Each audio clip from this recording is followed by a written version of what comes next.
Hello, and welcome to another edition of Focus One. Focus One is a new weekly program on METV that looks at people, policies, and political topics that affect our viewers in the Sarasota-Manatee area. My name is Frank Alcock, and I'm the host. Today we'll be talking about water. How much do we value it in the state of Florida? How important is it to our quality of life? If we've mismanaged it in the past, how do we do a better job in the future? To talk about these issues and more, I'm honored to have award-winning journalist and author Cynthia Barnett as our guest on this week's show. Welcome, Cynthia. Thanks very much for having me on, Frank. I appreciate it. Let's just start off. You're a fifth-generation Floridian, are you not? I am. I'm a fifth-generation Floridian. My kids are sixth generation. So my father's family, the Barnetts, are a farming family in LaBelle, near Lake Okeechobee. And my mom's side of the family was from the East Coast, from Hollywood. They actually came down to Florida because my mom's father was a pitcher for the New York Yankees, and they came for spring training. Wow. So, and what's his name? We didn't talk about Carl Drews. Uh-huh. Actually, we have some connections with Sarasota.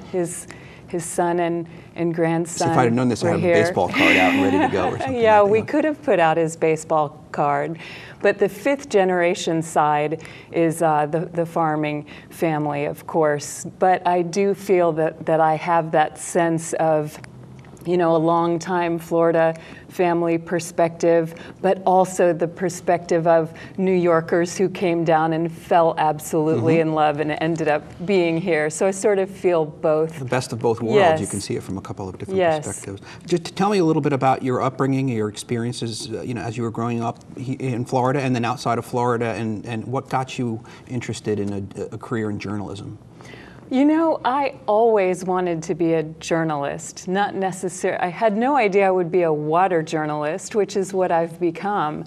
But I was one of those kids who knew from childhood I wanted to be a journalist. I was the editor of my Girl Scout troop newspaper. I was the editor of my junior high school newspaper. I went to college for journalism. I worked for the Independent Florida Alligator in Gainesville when I was attending the University of Florida. So I just always wanted to be a journalist and always do. I can't really imagine ever doing anything else. Now, right now you're an environmental journalist at Florida Trend, working for Florida Trend? Well, I have recently left Florida Trend to focus full-time on books. On book writing. I'm now a full-time book author, but yes, I began my career at newspapers. I've worked for Florida Trend for 14 years. I'm still affiliated with Florida Trend, and I was their longtime senior writer, but I just, at the beginning of this year, I've just left to devote full-time career to my book author life, and it looks like I'll be writing water books. Well, you're off to a really good start. Let's maybe talk about the lead up, whether or not it was a journalism a fellowship, but the lead up to the book Mirage. Sure. So I had covered water, of course, for many years at Florida Trend. I mean, that is one of the most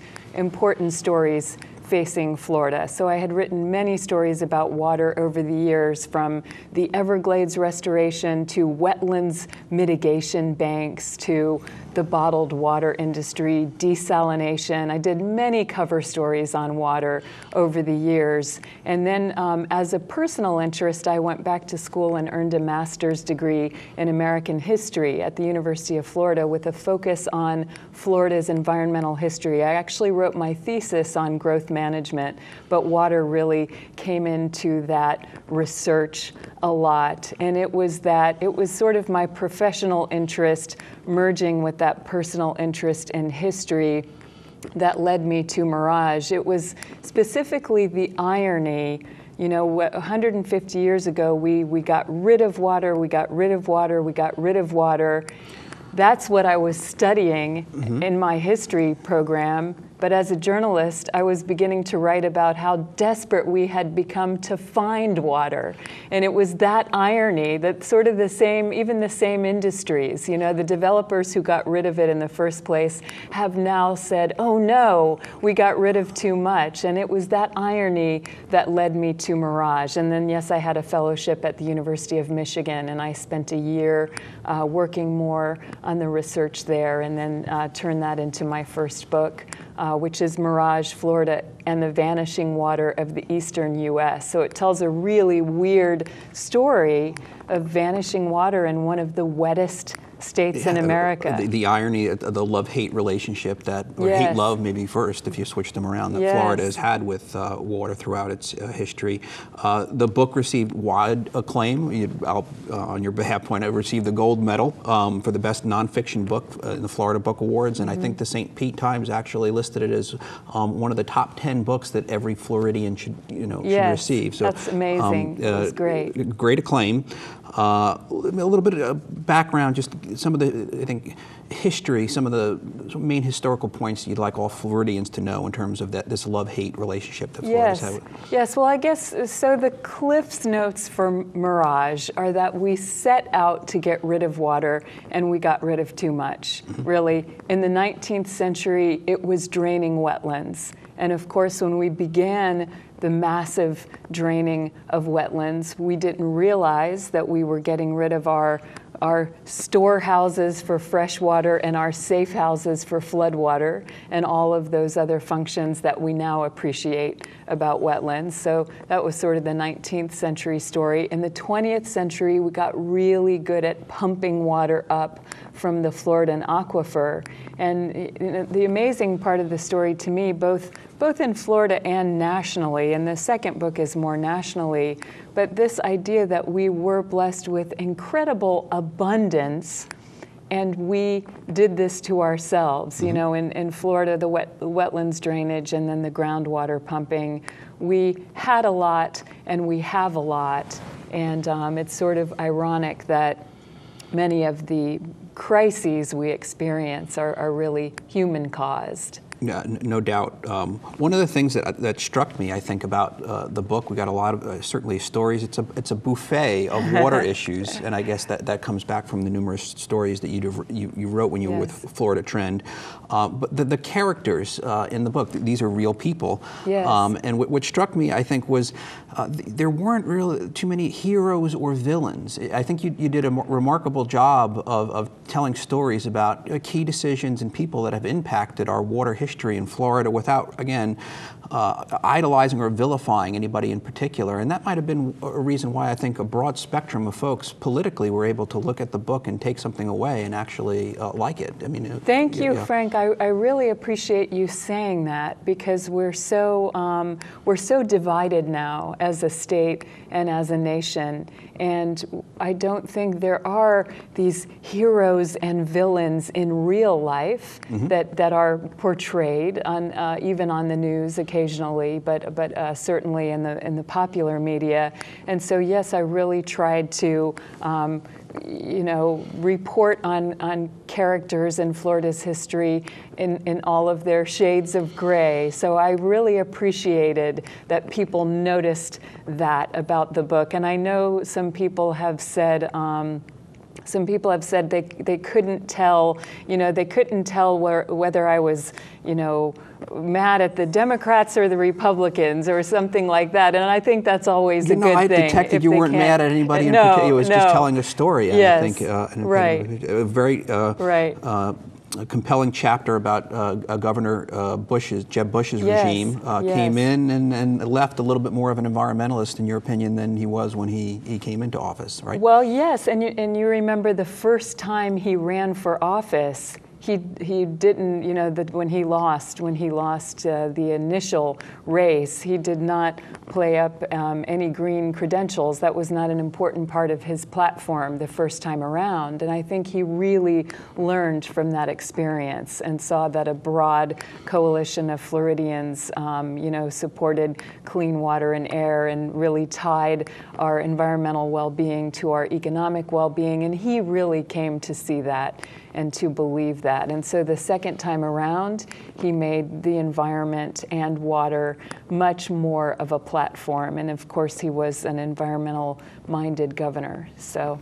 You also have a little bit about T. Boone Pickens in the book. Did you get a chance to interview him for the book? Yes, I did interview T. Boone Pickens, and that's interesting because since then he's sort of gone into energy and wind, but at the time, you know, it was very interesting. Explain what he was doing in Texas and how that has some implications for Florida. I thought that was one of the more intriguing stories. Yeah, sure. So Zurich's. So I have a chapter. I actually devote a chapter of each book to pricing and the economics of water, which is an important part of the story and eventually will be an important part of the solution. Right. If we actually priced water, we probably wouldn't be in most of the crises that we're in. So at the time, T. Boone Pickens was buying up water rights under, you know, these enormous aquifers in Texas and Oklahoma, thinking about the time in the future when people would need access to that water, and in a time when water would become as expensive as oil. Right, and it hasn't happened, but it was probably pretty prescient knowing T. Boone Pickens. Yes, and then you had talked a little bit about Woody, Woody Woodruska and Zurich's, and yes. That same concept of, and it was discussed in the legislature about a decade ago, the prospects of commodifying water and trying to take advantage of some of those efficiencies. That was a pretty seriously considered proposal here in Florida, as you say, about 10 years ago. The subsidiary company was called Zurich's, and it's actually a good thing we didn't go for it, because the parent of that subsidiary turns out to be Enron. And so that was probably a good thing that we didn't go down that road at the time, but it's sure to come back. Before I get off of the first book and talk a little bit about some of the themes in the second one, I just want to touch upon the water bottling that we have in the state. And we drill for oil here in the state of Florida, and when companies come in, they usually they pay royalties or pay for the right to take that resource out and sell it. But do the water companies pay for the water when they bottle it? I mean, how does that work? So, Frank, the water companies don't pay for the water when they bottle it, but neither do farmers pay for the water that they have a permit to pump up from our aquifer. So environmentalists get very upset about the bottled water industry, and it's a very interesting debate. When I was working on Mirage and as a Florida Trend reporter, I pulled every single bottled water permit in the state and added it up just to see how much of an impact they were having. Mm-hmm. It adds up to about 10 million gallons of water a day. Agriculture pumps, I think, about 3.5 billion gallons of water a day. You know, industry, our paper mills, enormously more water than the bottlers. So we're talking about a very tiny sliver of the pie. It's a drop in the bucket. At the same time, there are other, the plastic, bottling our resource and exporting it. I mean, all of these things also come into play. But I think the more important issue is not to focus on the bottlers per se, but to say, in general, should we charge a little something for water? You and I pay for water. If you're a big permit holder, like agriculture or a mill or a big industry or a water bottler, you don't pay for the water you extract under that permit. So if we ever priced it, I think we should charge everyone a little something. That would really go a long way toward solving a lot of our problems. Okay, let me now fast forward to 2011. Yes. You now have another book out, yes. Blue Revolution. One of the things that strikes me a little bit in terms of comparing the two books. The tone shifts a little bit in your second book, again, Yes. towards a more normative or need for Yes. what you would refer to as a water ethic. And Yes. this has been a big theme, I think, in a lot of your talks over the last year. Maybe you can talk a little bit more about that. Yeah. I was, again, struck by going back to the, our Florida water code and sort of a model code, and Yes. your call for need for more of a moral code, water code. So Yeah. explain to me the water ethic and the moral code that you're calling for here. Okay, sure. So again, I covered these issues for so many years, and I've watched what has happened in Florida, and I came to see that politics, law, policy, all of those things weren't quite enough. Even pricing, it's not quite enough. All of those things are part of the solution. But when you look at the problem of water, what really seems more important than all of those other things would be an ethic for water, that we all work together to use a lot less. So people using a lot less, industry using a lot less, agriculture using a lot less. This is all possible. And when you look at things like the Florida, Georgia, Alabama water wars, or the Colorado River problems, you can see that the courts aren't going to answer these problems for us. There's something so much deeper there that needs to change. And it's just a matter of learning about it for a long time and watching this process. I've really come to believe that an ethic for water would be more important than anything else that could happen. People just have no idea. They have this illusion of water abundance, that there's plenty for anything we want all the time. We have these bright green lawns and, our fountains, and much of it is an illusion. And I think if people understood their direct connection between, say, the water they use at home and their beautiful spring that is drying up, if they knew that, if they could establish that ethic, I think we'd all be better off. Sarasota and Manatee counties are a very good example, because the people in these communities, you use about 60 gallons of water per person every day. And the average for Florida is like 150. The average right? is 160. 160. And so you use 100 gallons less per person than the average Floridian. So say we have... Have we always been that conscious? No, this is an ethic. This is an ethic that you established over about 10 years. I don't think it was particularly painful. It's still gorgeously beautiful here. You have some of the most beautiful lawns in all of Florida, but they're not overwatered anymore. They're still green. They're not over-fertilized anymore. So you, to me, are the best example of how this ethic could happen and spread across Florida. But think about those 100 gallons, and we have, say, 20 million people in the state. If everyone used 100 gallons less every day, I mean, that's an enormous piece of the problem right there. You'd never have to build another desalination plant. And so when you look at the numbers, it just seems like a no-brainer. Sure, and it's good to get the news that we're doing a good job. We're doing something right here. We're doing a number of things right here in the Sarasota, Manatee Especially area. with water. Especially with the water. You got out and about in your research for this book, so can you just, again, maybe tell me a little bit more, draw certainly from our area, if that's appropriate, but in getting around the world, looking at a number of communities that were able to develop a water ethic where they didn't have one in place. Sure. How'd they go about doing that? What's the recipe for putting in place a water ethic where there isn't one? Well, unfortunately, the recipe seems to be